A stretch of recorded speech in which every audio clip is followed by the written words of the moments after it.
Pietro Ladu, si incomincia con un pareggio 1-1 nel derby col Muravera, una gara un po' particolare, siete partiti molto bene, gran palleggio, passati in vantaggio, l'uomo in più, poi c'è stato il pareggio come punteggio e anche come uomini in campo. Poi giudicare la gara 10 contro 10 non è facile. Sì, siamo partiti bene, ce lo siamo promessi di partire forti, e così è stato. Sul piano del palleggio oggi una grande partita, abbiamo fatto un bel gol, comunque penso che possiamo essere più cinici, più determinati davanti. Poi è successo l'episodio del rosso, non ho visto bene l'azione, invece l'episodio del gol una distrazione, ci siamo girati, loro giustamente hanno battuto veloce e il pallone è entrato, però sono contento perché noi ragazzi abbiamo fatto una buona partita, penso che è un buon punto di partenza e spero di poter migliorare. Ora ci aspetta una trasferta difficile, ma dobbiamo andare con la testa giusta e sono sicuro che si può fare bene. Senti, tante novità in campo, ma una chiara impronta come quella dell'anno scorso. Il marchio di fabbrica del mister sul gioco c'è. Sì, il mister prima di tutto cerca di instaurare una certa mentalità.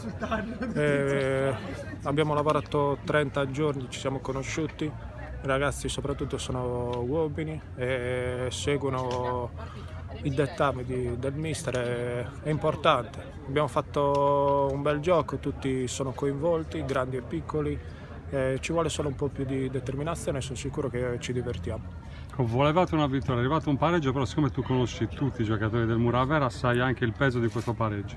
Sì, cioè, loro sono una bella squadra, gli faccio un grosso in bocca al lupo appunto perché ci sono tanti amici.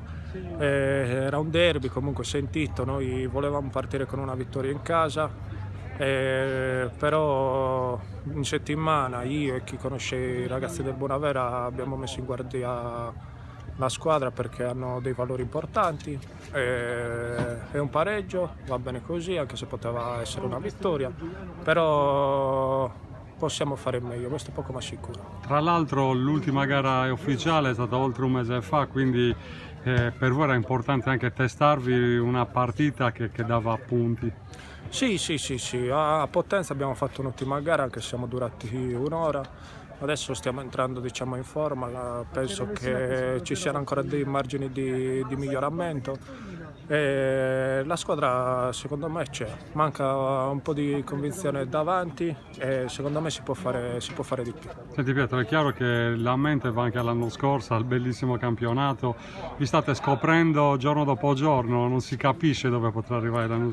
No, guarda, la cosa importante è che chi c'era dall'anno scorso, che siamo in pochi, diano una mano ai nuovi, poi il resto il mister l'ha già detto e i ragazzi sono disponibili. Rifare quello dell'anno scorso è quasi impossibile, però avere quella mentalità di divertirsi, di giocarsela contro tutti, secondo me, lo ripeto, ci possiamo divertire.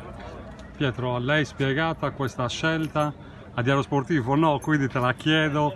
Avevi tantissime richieste, puntavi anche al salto di categoria, nei professionisti ci staresti benissimo, rimani alla Nusei perché?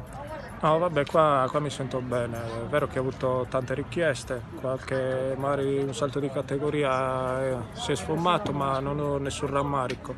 Se ho fatto questa scelta perché ne sono convinto, perché qua mi trattano bene, mi vogliono bene e soprattutto perché ho la convinzione che si può fare bene. In trasferta domenica con Portici. Quindi è una squadra che non abbiamo mai affrontato, però so che hanno una bella storia, così abbiamo sentito. È una buona squadra perché comunque i nomi dei giocatori si conoscono. Andiamo là però a fare la nostra gara, a cercare di ottenere il risultato migliore. Tornate in campagna, vi rievoca un po' l'Avellino, il duello dell'anno scorso. No, vabbè, quello è stato un duello sicuramente bello. Rimarrà nella storia. Esatto, ce lo portiamo come un buon ricordo, quello è poco ma sicuro. Grazie Pietro, in bocca al lupo per tutto. Grazie.